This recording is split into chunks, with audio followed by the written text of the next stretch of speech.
ఖుల్లం ఖుల్లా episode 3. ఇప్పటికైనా అసలైన చరిత్ర నిజాలు మాట్లాడదామా?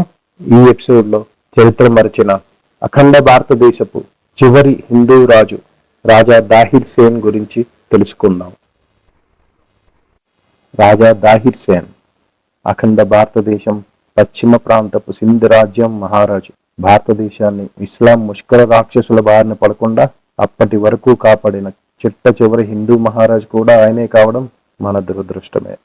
బిలాహురి అనే అరబ్ చరిత్రకారుడు, ఈయన రాజు వద్ద పనిచేసే దస్తావేజీ రైటర్ లాంటి వాడు అనమాట. నమోదు చేసిన చచ్నామా ప్రకారం రాజా దాహిర్ సేన్ ని దాహిర్ రావోర్ లేదా దహిరౌద్ అని పేర్కొన్నారు. సహజంగానే బలమైన ఈ సింధీ రాజులు తూర్పున కాశ్మీర్ సరిహద్దు నుంచి పశ్చిమాన ముర్క్రాన్ వరకు మరియు ఉత్తరాన టిగ్రిస్ నది ముఖద్వారం నుంచి దక్షిణాన శ్రీలంక తీరం వరకు విస్తరించి ఉన్న విస్తారమైన సామ్రాజ్యాన్ని కలిగి ఉన్నారు. కానీ మహారాజా దాహిర్ హయాంలో ఉమయ్యద్ ఖలీఫాట్ నుంచి ముష్కర దండయాత్రలను ఎదుర్కోవలసి వచ్చింది. సింధ్ సామ్రాజ్యం ఆ సమయానికి చాలా శక్తివంతమైనది. అయినా ఒక పక్క సామంతుల వెన్నుపోటు, ఇంకో పక్క రాజా దాహిర్ సేన్ స్నేహితుల యొక్క నమ్మక ద్రోహం కారణంగా మహారాజా దాహిర్ ఓడిపోయి పట్టుబడ్డాడు. చచ్నామాలో వ్రాసిన దాని ప్రకారం రాజా దాహిర్ కు వ్యతిరేకంగా ఉమ్మయ్యద్ ఖలీఫా బస్రా గవర్నర్ అల్ హజ్జాజ్ ఇబ్న్ యూసుఫ్ సారథ్యంలో రాజా దాహిర్ కు వ్యతిరేకంగా దండయాత్ర చేయడానికి గల 4 కారణాలు ఏంటంటే, సింధీ తీరంలో సెరిండిబ్ రాజు అంటే ఆధునిక కాలంలో మనం పేర్కొనే శ్రీలంక నుండి ఖలీఫ్ కు బహుమతులుగా బయలుదేరిన నౌకలు సముద్రం మధ్యలో డేబాల్ ప్రాంతపు తీరంలో సముద్రపు దొంగల బారిన పడ్డాయి. బవారీస్ అని కూడా పిలువబడే సింధులో నివసిస్తున్న మెట్స్ అనే తెగవాళ్లు, సిథియన్ల తెగ గతంలో టైగ్రిస్ ముఖద్వారం నుంచి శ్రీలంక తీరం వరకు పయనించే నౌకల్ని దోచుకోవడం అరుదుగా ఉండేది. ఇప్పుడు వారు కచ్లోని తమ స్థావరాల నుండి అరబులకు చెందిన నౌకలను, షిప్పింగ్ ను వేటాడి దోచుకోగలిగారు. డేబాల్ మరియు కతియావర్ అనే ఈ 2 ప్రాంతాలు ఆనాడు సింధ్ రాజరికపు రాజవంశం కింద ఉన్నాయి. దాడికి గల 2వ కారణం ఏంటంటే, అంతకు ముందే దేబాల్ ప్రాంతపు జంట యుద్ధాల సమయంలో రాజా దాహిర్ అరబ్బులను 2 సార్లు ఘోరంగా ఓడించడం. ఇందులో అరబ్ కమాండర్లు ఉబైదుల్లా మరియు బుడైల్ లేదా బాజిల్లు రాజా దాహిర్ కుమారుడు జైసియా అంటే జైసింహ ఆధ్వర్యంలో చేసిన దండయాత్రలో సింధీలచే చంపబడ్డారు. జైసియా తరువాత తన స్వంత సేనాధిపతి లేదా ఠాకూర్లని నియమించుకున్నాడు. చచ్నామా ప్రకారం బాజిల్ మరణవార్త హజ్జాజ్కి చేరినప్పుడు అతను చాలా బాధపడి వారి మరణాలకు ఉన్మాదిలా మారిపోయాడు. ఆ విధంగా మహమ్మద్ బిన్ కాసిం యొక్క విధిలేని దండయాత్రకు దారితీసింది. ఇక ప్రసిద్ధ 3వ కారణం ఏంటంటే, రాజా దాహిర్ ప్రభుత్వంలో ఆశ్రయం పొందిన మహమ్మద్ బిన్ అల్లాఫీని తిరిగి ఇవ్వడానికి రాజా దాహిర్ నిరాకరించడం. ఇక 4వ చివరి ముఖ్యమైన కారణం, ఇస్లాం నట్టింట్లోనే సాటి ముస్లింలచే హింసించబడుతున్న ప్రవక్త మహమ్మద్ గారి మనవడు హుస్సేన్ ఇబ్న్ అలీకి కూడా రాజా దాహిర్ ఆశ్రయం ఇవ్వడం. కానీ హుస్సేన్ సింధు చేరుకునే లోపే అదే ముస్లింలచే చంపబడ్డాడు.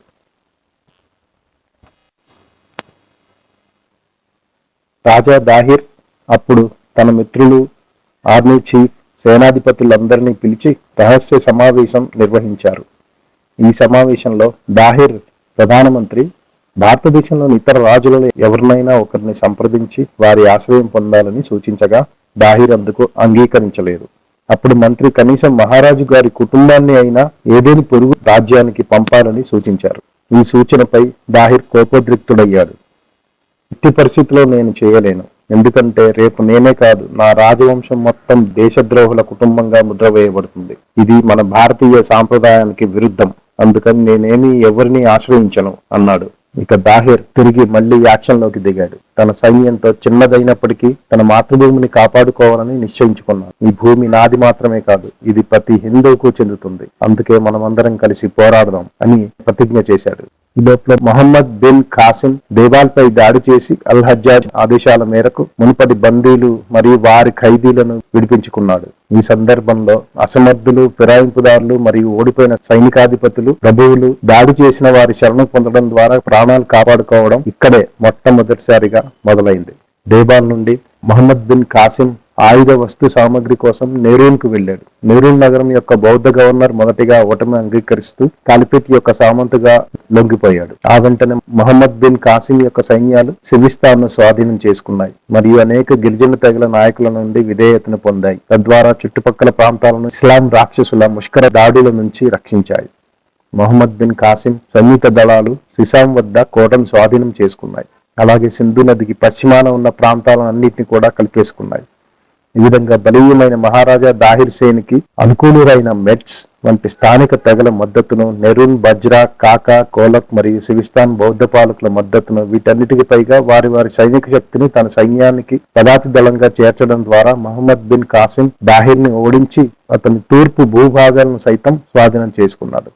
ఆ భూభాగాలన్నిటినీ ఉమయ్యద్ కాలిఫెట్ లోకి కలిపేసుకున్నాడు. మహారాజా దాహిర్ మహమ్మద్ బిన్ కాసిం ని సింధు నది దాటకుండా నిరోధించడానికి శతవిధాలా ప్రయత్నించాడు. తన దళాలను సింధు నది తూర్పు ఒడ్డుకు తరలించాడు. అయితే చివరికి కాసిం నదిని దాటి దాహిర్ కుమారుడు జైసియా నేతృత్వంలోని జిటోర్ ప్రాంతం వద్ద అతని దళాలను ఓడించాడు. మహమ్మద్ బిన్ కాసిం క్రీస్తు శకం 711లో రావోర్లో దాహిర్తో పోరాడాడు. చివరికి అతన్ని చంపాడు. ఇస్లాం క్రూర రాక్షసుల ఆటవిక ఉన్మాదానికి ఉదాహరణగా మొట్టమొదట ఒక హిందూ రాజు తల శరీరం నుంచి నరికివేయబడింది. అదే ఈనాటికి ఈ మత మార్పిడి చెందిన హిందూ కన్వర్ట్స్ అందరూ ఇలాంటి రాక్షస కృత్యాలకు పాటుపడడం చూస్తూనే ఉన్నాం. రాజా దాహిర్ శవం గాని తల గాని దాహిర్ కుటుంబానికి అప్పగించబడలేదు, కానీ ప్రతిగా మహమ్మద్ బిన్ కాసిం కుటుంబానికి పంపబడింది. దురదృష్టం ఏంటంటే అన్ని దేశాలు పాటించే సగటు మానవ విలువలు అనేవి ఏవి ఈ కరడు కట్టిన ఇస్లాం రాక్షస రాజులు ఎవరూ పాటించిన ఉదాహరణలు చరిత్రలో ఎక్కడా ఎరుగము. స్వయాన మహమ్మద్ ప్రవక్త పరివారాన్ని, కొడుకులను కూడా స్వార్థం కోసం దారుణంగా చంపివేసిన ఘటనలు చరిత్రలో చూశాం. అందువల్ల గౌరవప్రదమైన ఏ దహన సంస్కారాలకు రాజా దాహిర్ శవం నోచుకోబడలేదు. ఈ విధంగా ఒక గొప్ప వీరుడు రాజా దాహిర్ తన దేశం కోసం అన్ని రాజసౌఖ్యాలను, చివరికి రాజ్య రక్షణకై ప్రాణాన్ని కూడా త్యాగం చేశాడు. మరియు తన సొంత కొడుకు ప్రాణాలను కూడా పణంగా పెట్టాడు. మాతృభూమి కోసం కుటుంబాన్ని, సర్వస్వాన్ని త్యాగం చేసిన వందలాది పురుషులు మరియు మహిళలు మనకున్నారు. అలాంటి వారి ఆత్మలకు శాంతి కలగాలని ప్రార్థిస్తూ ఒక్కసారికి వారిని నమస్కరిద్దాం. నిజం చెప్పాలంటే అరబ్ ఆక్రమణదారులకు ఆ యుగంలో అవిశ్వాస భూములను దోచుకోవడానికి మరియు దుర్మార్గంగా ఆక్రమించుకోవడానికి ఎటువంటి సాకు అవసరం లేదు. కేవలం కాఫిర్ అనే ఒకే ఒక్క మాట చాలు. ఇస్లాం యొక్క ఆగమనం కాఫిర్ భూభాగంపై తృప్తి చెందని కామాన్ని తెచ్చిపెట్టింది మరియు 632 718 మధ్య 100 సంవత్సరాల లోపే ముస్లింలు స్పెయిన్, ఈజిప్ట్, పర్షియా మరియు సింధులపై దాడి చేశారు. హిందూ రాజా దాహిర్ హత్య తరువాత మహమ్మద్ బిన్ కాసిం పాలన కాలం సింధు చరిత్రలో రికార్డు స్థాయిలో బలవంతపు మత మార్పిడులు, విధ్వంసం మరియు మారణ హోమాలతో చీకటి కాలంగా ప్రసిద్ధి చెందింది. మహమ్మద్ బిన్ కాసిం పాలనలో చాలా మంది సింధు మహిళలు బానిసలుగా ఉన్నారు మరియు ముస్లిం రాజుల అంతఃపురాలకు పంపబడ్డారు. అక్కడ జరిగిన చీకటి రాజ్యం ఏం చేసిందో మీరు ఊహించవచ్చు. ఇదే ప్రస్తుతపు సింధు ప్రాంతంలో పాకిస్తానీ ప్రజలు రాజా దాహిర్ని తిరిగి ఆయన గొప్పతనాన్ని గుర్తించి ఆయనకు విగ్రహ ప్రతిష్టాపన చేసేలా చేసింది. అరబ్ చరిత్రకారుడు బిలాదురి ప్రకారం మహారాజా దాహిర్ చచ్నామా ప్రకారం ఆరోర్ యుద్ధానికి ముందు ఈ క్రింది ప్రసంగం చేసినట్లు నమోదు చేశారు. నేను బహిరంగ మైదానంలో భీకర యుద్ధంలో అరబ్బులను కలుసుకోబోతున్నాను. వారితో నా ప్రాణాలు నిలిచేంత వరకు సాధ్యమైనంత ఉత్తమంగా నేను పోరాడతాను. నేను నా సైన్యం ప్రాణాలొడ్డి భీకరంగా పోరాడి అరబ్బులను నాశనం చేస్తానని ఆశిస్తున్నాను. తద్వారా నా బ్రాహ్మణ రాజవంశం స్థిరమైన పునాదిపై స్థాపించబడుతుంది.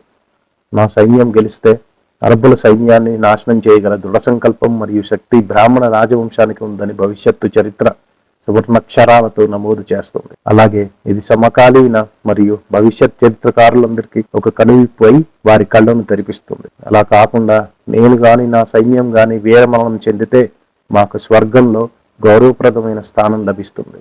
మా వంశాలకు శాశ్వత కీర్తిని తెచ్చిపెడుతుంది. మా పౌరుషం, మా వీరమరణాలు అరేబియా మరియు ఇండియా చరిత్ర పుస్తకాలలో నమోదు చేయబడుతుందని కూడా అతను ప్రకటించాడు. కానీ జరిగిందేంటి? కోహ్నా చరిత్రకారులు స్వార్థ నాయకుల కారణంగా ప్రతి భారతీయుడు ప్రతిరోజు తలవలసిన అఖండ భారతదేశపు మొట్టమొదటి రాజా దాహిర్ సేన్ అనే ఈ రాజు పేరు కూడా ఏ చరిత్ర పుటలోనూ ఏ తరగతిలోనూ కూడా ఉల్లేఖించబడలేదు. కేవలం ఈ సోషల్ మీడియా పుణ్యమా అని స్వార్థ నాయకుల కారణంగా దాచిపెట్టబడిన ఎన్నో ఘాతుకాలు, దారుణాలు ఇప్పటికీ వెలుగు చూస్తున్నాయి.